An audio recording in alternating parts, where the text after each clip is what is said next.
ante todo, buenas tardes, gracias por la invitación y perdón por llegar tarde, pero he tenido un pequeño incidente y bueno, para llegar aquí, en fin, un incidente, no voy a perder tiempo en ello. Voy a intentar responder a la pregunta del embajador Gil Casares.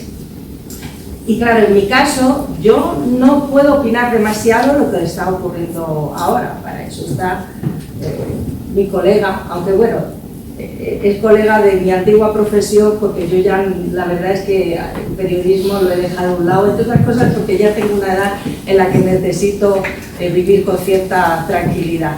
Y entonces, la verdad es que soy muy feliz en la docencia.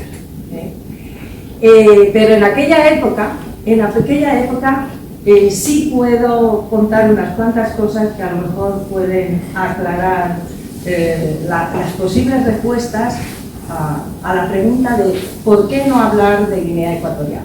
Bueno, esa pregunta yo me la planteé inmediatamente en cuanto en el periódico El País, en el que yo acababa de desembarcar, me encomendaron la seductora tarea de dedicarme a los asuntos de África en la sección de internacional. En aquella época no era muy habitual que un periódico dedicase a un reportero pues, a investigar, a saber y a viajar por África. Entonces, yo enseguida vi algunas cosas que no me cuadraban. Por ejemplo, como el diario solo tenía una corresponsalía entonces en toda África, que era la de Rabat, pues yo tuve la enorme suerte entonces de que me enviaban a todas partes de África, del continente africano, el segundo más grande del planeta. Norte, sur, este, oeste, Cuerno de África, Sahel, en fin, el desierto, la selva, o sea, la costa suajili, todo. Pero, sin embargo, nunca me enviaban a Guinea Ecuatorial. Nunca. Yo, la verdad es que me pareció un poco raro. ¿Por qué? Porque yo veía lo que pasaba en los países que yo iba visitando pues, para cubrir determinadas informaciones y veía lo siguiente. Que yo iba a Angola, a antigua colonia portuguesa, pues allí estaba el mogollón, el grupo de periodistas portugueses de todos los medios, que eran, digamos, la principal comunidad de reporteros cubriendo información, porque claro, los vínculos, los lazos con la colonia, con la antigua colonia. ¿Qué iba a echar? Pues allí otra vez me encontraba con una situación similar, solo que esta vez, como Chad había sido una antigua colonia francesa, pues el grueso, el grupo más numeroso de periodistas allí haciendo lo que yo hacía era francés, de todos los medios. Y luego estaba el grupo variado, en el que me incluía yo, por ejemplo, ¿no? Que era más limitado. Pero ibas a las antiguas colonias inglesas y pasaba exactamente lo mismo. Y desde luego en los diarios ingleses, por ejemplo, no pasaba un día, una semana en la que no hubiesen noticias, un seguimiento, por ejemplo, de la evolución pues, de las guerras de descolonización que había en el África Austral, en las antiguas colonias anglófonas y sobre todo cómo iba el proceso del apartheid en Sudáfrica. Estábamos en la Guerra Fría, importante dato para situarnos en el contexto. Yo, sin embargo, a Guinea Ecuatorial nunca me mandaban, nunca. Había un pretexto, y es que había una compañera que supuestamente se dedicaba al tema porque sus padres o su familia tenía vínculos empresariales con la antigua provincia española. Y se suponía que eso le daba especiales contactos y facilidades pues, para desentrañar los muchos enigmas que se cocían allí. ¿Qué pasó? Pues que cuando yo ya llevaba 3 años viajando, estalla el escándalo del Kineste Bank, un banco que, bueno, era o estaba asociado al Banco Exterior de España y que era uno de los puntales de la presencia española, de la influencia española en Guinea Ecuatorial después de la descolonización. Pero estalló un escándalo de, pues eso, de corrupción, de malversación y, en fin, se había saqueado los fondos del banco. Y claro, había surgido el nombre de un familiar de mi compañera. Y entonces el diario inmediatamente dijo, tú, coge el primer avión para Guinea y vete a Managua, a ver qué pasa con este asunto. Pero no sé, no, a ver te vas a dedicar tú, fuera, vaya. Vale, entonces había solo un avión a la semana, el de los sábados, de la famosa canción de Maelé, un avión el sábado y luego no te podías ir de allí hasta el siguiente sábado. Entonces, pues allá que me fui. Y me encontré allí sola. No fue la última vez que yo visité Guinea. Estuve allí más de 2 semanas y claro, la gente empezó a extrañarse. Una periodista española por aquí que no se va en el siguiente avión, que no sale huyendo. O sea, esto es insólito. Y entonces empezaron a saludarme por la calle como un gran evento. ¡Periodista! No, claro, ni idea de quiénes eran. Pero bueno, así empezó mi camino por Guinea Ecuatorial. Lo de Guinea Bank era un gran evento porque, claro, luego yo, con el tiempo, me di cuenta que ese escándalo, pues, en realidad tenía otros efectos que era, primero, poner en la mira a políticos de la antigua UCD, de Adolfo Suárez, y de empresarios ligados al partido. Ya teníamos gobierno socialista, importante dato desde... Y entonces, pues, ese era el primer dato. El segundo era que sí, había un problema de corrupción y de malversación, pero había también una importante polémica. Y era que si se cumplía con la opción que se estaba defendiendo, aprovechando el escándalo, que era cerrar, liquidar el banco, hacerlo desaparecer, pues España lo que estaba haciendo era ceder responsabilidades frente a Francia. Porque tal como llegué a Malabo, me encontré con una batalla campal, que era la rivalidad entre España, la antigua potencia colonizadora, y Francia, que se suponía que era nuestra aliada, pero que ya entonces estaba haciendo lo imposible por desplazar a España y hacerse con la influencia en la antigua provincia española. Había otro asunto que a mí me llamó enseguida la atención, y es que en aquella época había un asunto que era el enigma del petróleo. Oficialmente, en aquella época, no había petróleo en Guinea. No había ni petróleo ni gas, por supuesto.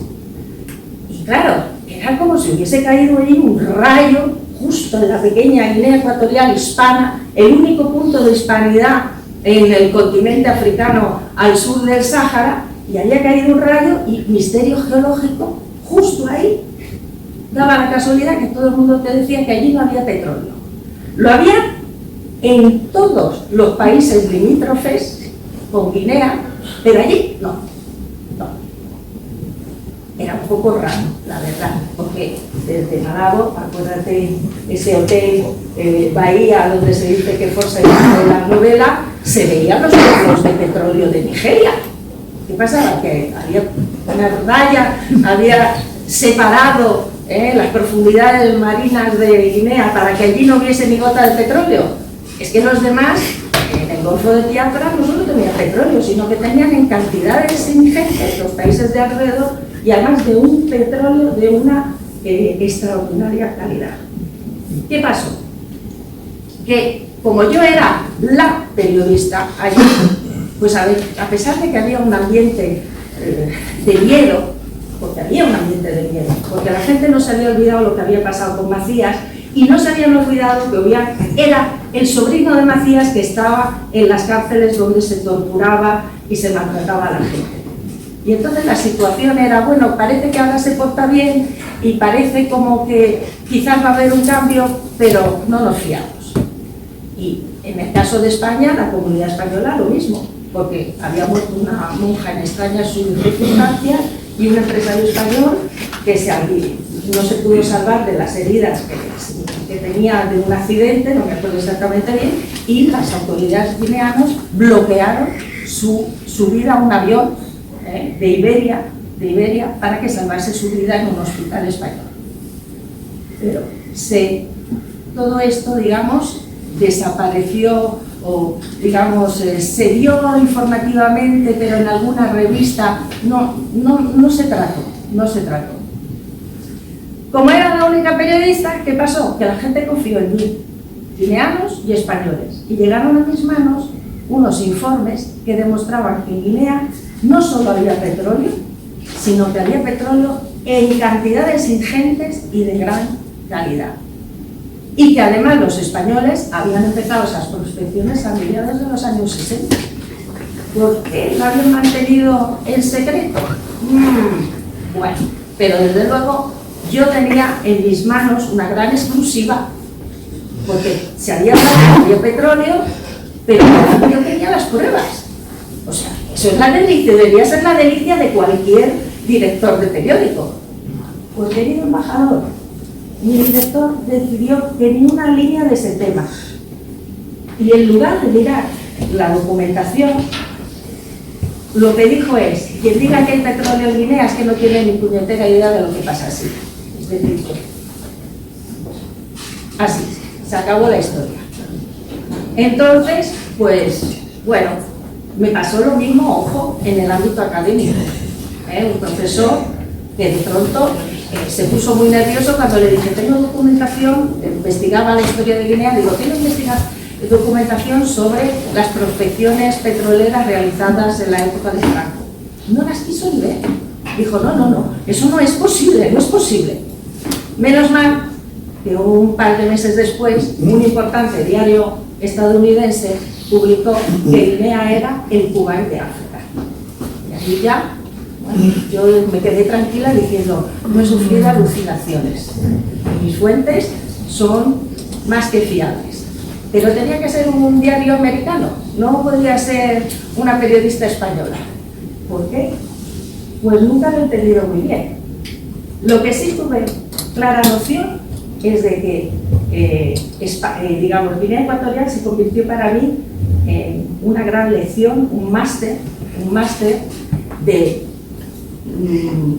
problemas, miserias de la política española, de la calidad de gobernanza española y también de la vulnerabilidad de España geopolíticamente.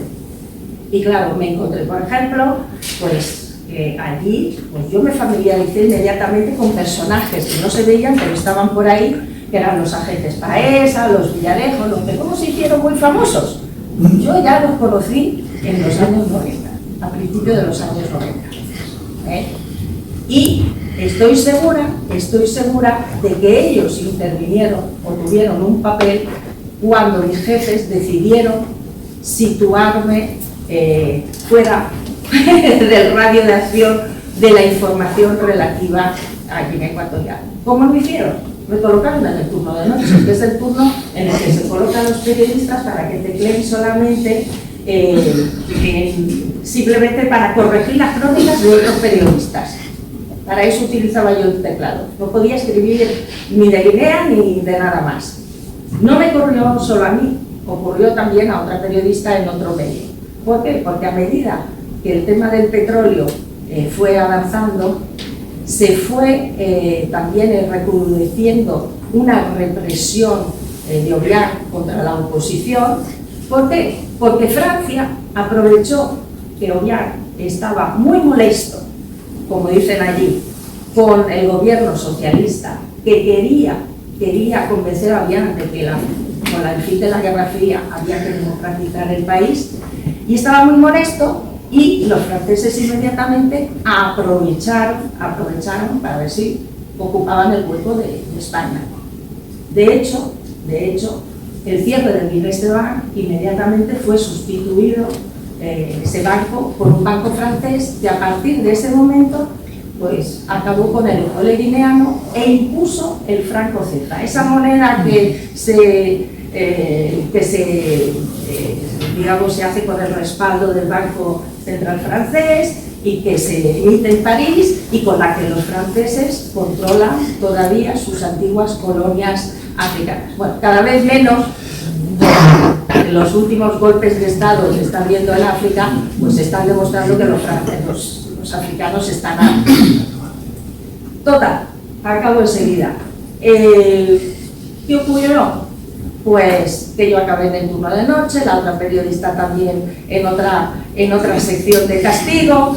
¿Por qué? Porque no podíamos evitar pensar que todas esas guerras geopolíticas entre España y Francia, yo veía como los diplomáticos se dividían entre los que decían que se indignaban por la deslealtad francesa y por el apoyo a los malos tratos de Ollán por una cooperación de seguridad, y otros que en cambio decían es que no se puede crear problemas a Francia porque los intereses con Francia son muy importantes. Nunca me explicaron en qué consistía eso frente a la vida de los guineanos y los apaleamientos, por ejemplo, a sacerdotes españoles guineanos que, bueno, fueron torturados, no se sabe muy bien por qué, porque aquello se convirtió en un loquero. Lo que sí sé es que había que escribir para denunciar, esa es la función del periodista. Claro, me costó un disgusto, pero, querido embajador, gracias a ello, ahora soy una feliz docente. Muchas gracias.